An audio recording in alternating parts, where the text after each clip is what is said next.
Hello everyone, আশা করি তোমরা সবাই খুব ভালো আছো। আমিও খুব ভালো আছি।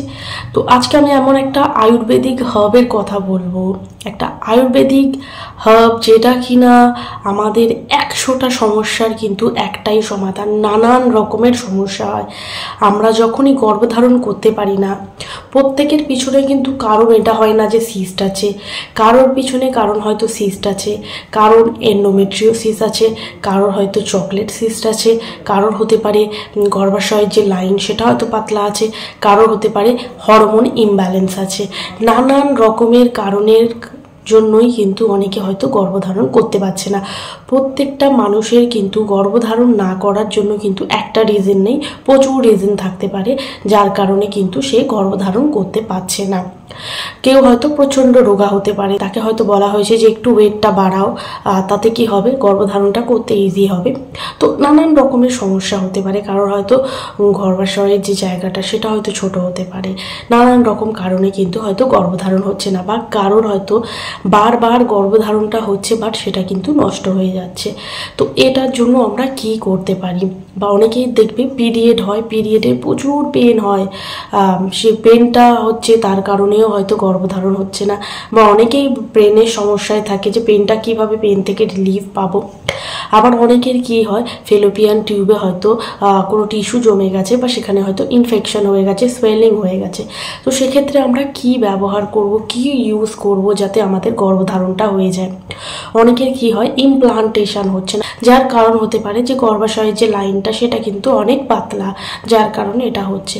তো সেক্ষেত্রে আমরা একটাই আয়ুর্বেদিক হার্ব ইউজ করব, যেটা করে আমাদের 100টা সমস্যার কিন্তু সমাধান হয়ে যাবে, যেটা কিন্তু একসাথে 100 রকমের কিন্তু সমস্যার সমাধান করবে। সেটা হচ্ছে শতাবরী। শতাবরী কিন্তু একটা ঠান্ডা প্রোডাক্ট।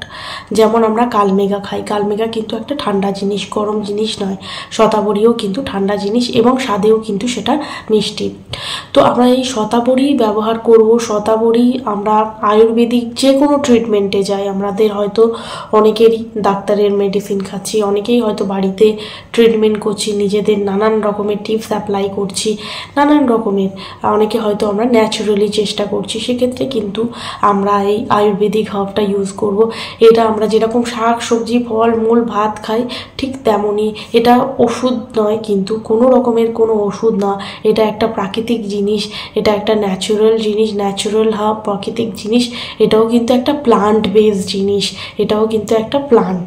তো সেটাই কিন্তু আমরা ব্যবহার করব। তাই এটাকে ওষুধ ভেবে যেটা ওষুধ খাচ্ছি খাওয়া যাবে কি না সেটা কিন্তু ভাবার কোনো জায়গা নেই। আমরা কি করতে পারি, আমরা এইটা কিভাবে খাবো, কখন খাবো, কেন খাবো, এর কি কি বেনিফিট আছে এবং এটা আমরা কারা খাবো না, সেটা কিন্তু আমি ভিডিওর মাধ্যমে পুরো ডিটেলসে জানাবো।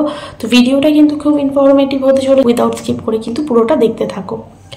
প্রথমেই বলি, যাদের হয়তো সিস্ট আছে, থাইরয়েড আছে, হরমোন ইমব্যালেন্স আছে, তারা অবশ্যই দেখবে গর্ভধারণের চেষ্টা করছো, বা অনেকের আইইউআই চলছে, অনেকের আইভিএফ চলছে, তারা আমরা কিন্তু এই শতাবরী ব্যবহার করব। এই শতাবরী আমরা কিভাবে ব্যবহার করব? শতাবরী প্লান্ট এনেও আমরা ব্যবহার করতে পারি, সেটা আমরা বাড়িতে এনে গুঁড়ো করে নিতে পারি। বাজারে আমরা শতাবরী প্লান্ট পেয়ে যাব।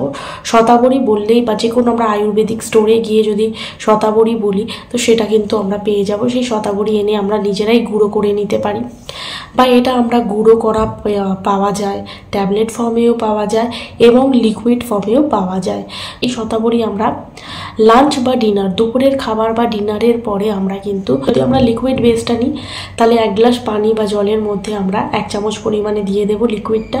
বা আমরা কি করতে পারি, রাতে ডিনারের পর 1 গ্লাস দুধের সাথে আমরা কিন্তু 1 চামচ লিকুইড ফর্মের শতাবরী দিয়ে আমরা সেটা কিন্তু খেয়ে নিতে পারি খাবার আধ ঘন্টা পর। আবার কি করতে পারি, সেটা যদি গুঁড়ো ফর্মে হয়, মানে পাউডার ফর্মে হয়, তাহলে তার সঙ্গে আমরা মধু অ্যাড করে কিন্তু 1 চামচ পরিমাণ নিয়ে তার সঙ্গে মধু অ্যাড করে কিন্তু আমরা খেতে পারি। আবার যদি ট্যাবলেট ফর্মে হয় তাহলে একটা করে আমরা দুপুরবেলা বা রাত্রেবেলা খাওয়ার পর খেতে পারি। এইভাবে আমরা কিন্তু শতাবরী ট্রাই করব। যদি কারোর কোনো সমস্যা থাকে অবশ্যই কিন্তু ডক্টরের পরামর্শ নিতেই পারো, যেটা আমরা খাবো কি খাবো না। এইভাবে আমরা শতাবরীটা ব্যবহার করব।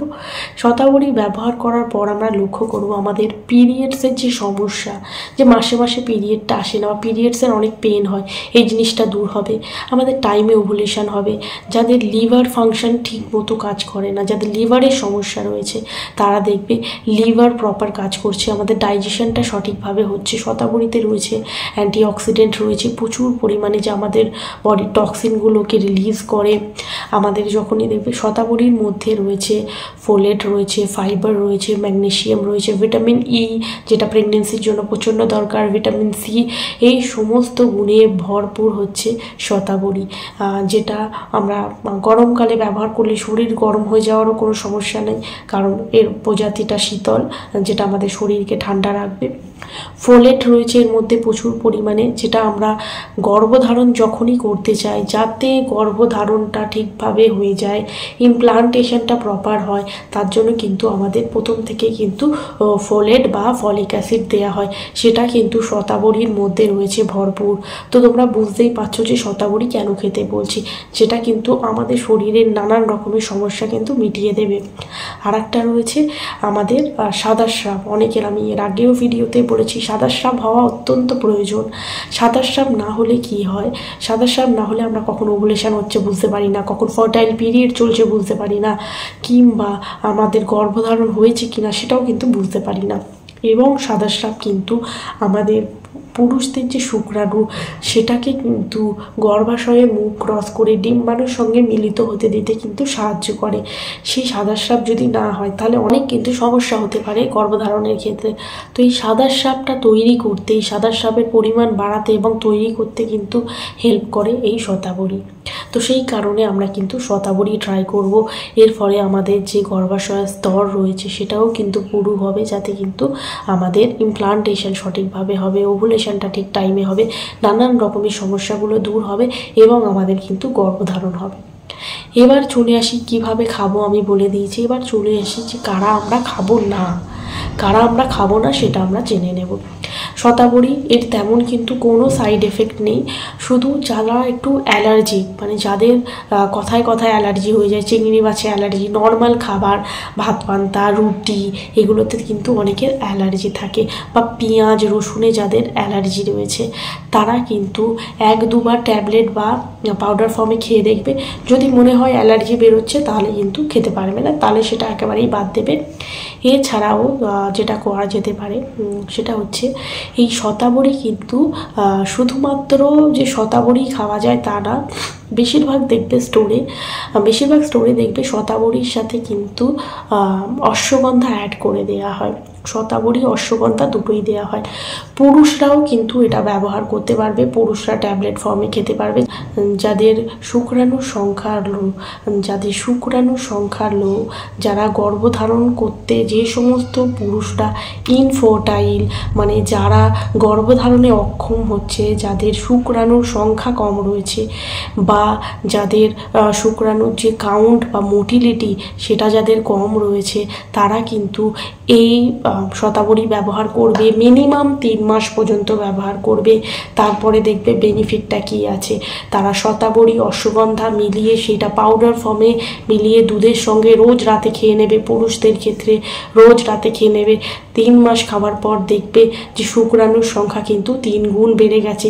90 দিন পর টেস্ট করে দেখতে পারবে শুক্রাণুর সংখ্যা কিন্তু 3 গুণ বেড়ে গেছে এবং গর্ভধারণটা হয়ে গেছে। যেসব মহিলাদের ওভুলেশন হচ্ছে না, পিরিয়ডসের সমস্যা রয়েছে, তাদের ক্ষেত্রেও কিন্তু এটা খুব বেনিফিশিয়াল। আয়ুর্বেদের মধ্যে শতাবরী হচ্ছে এমন একটা জিনিস যা প্রত্যেকটা আয়ুর্বেদিক হার্বের সঙ্গে শতাবরী কিন্তু অ্যাড করা হয়। যে কোনো জায়গায় কিন্তু সার্চ করে দেখতে পারো। তো শতাবরী কিন্তু সব থেকে ইম্পর্টেন্ট হার্ব আয়ুর্বেদিকের মধ্যে, যেটা কিন্তু আমাদের নানান সমস্যা কিন্তু দূর করে। ওয়েট অনেক কম যারা বাড়াতে চাও তারা শতাবরী খাবে, যাদের ওয়েটটা বেশি রয়েছে যারা কমাতে চাও তারা শতাবরীর সঙ্গে কিন্তু অশ্বগন্ধা অ্যাড করে খাবে। এইভাবে যদি আমরা খাই, মিনিমাম 3 মাস পর্যন্ত খাই, আমরা বুঝতে পারবো যে আমরা কিন্তু গর্ভধারণ করেছি, আমাদের বডির মধ্যে কী চেঞ্জেস আসছে। আর যারা আমরা আর এটা আমরা কিন্তু পুরো মাস অ্যাপ্লাই করব, ইমপ্লান্টেশনের টাইমে হোক, পিরিয়ডসের টাইমে হোক, সবসময় কিন্তু অ্যাপ্লাই করব। একটা গোটা মাস জুড়ে অ্যাপ্লাই করব। যে কোনো রেমেডি কিন্তু আমরা মিনিমাম 3 মাস পর্যন্ত অ্যাপ্লাই করব। তো আশা করছি ভিডিওটা অনেক ইনফরমেটিভ লেগেছে। আমি আশা করছি যে 3 মাসের মধ্যেই কিন্তু তোমরা রেজাল্ট পাবে। তো চলো আজকের মতো ভিডিওটা এই পর্যন্ত। যদি ভিডিও ভালো লেগে থাকে তাহলে লাইক, কমেন্ট, শেয়ার, সাবস্ক্রাইব করে দিও। আবার আসছি নতুন একটা ভিডিও নিয়ে, ততক্ষণের জন্য টাটা।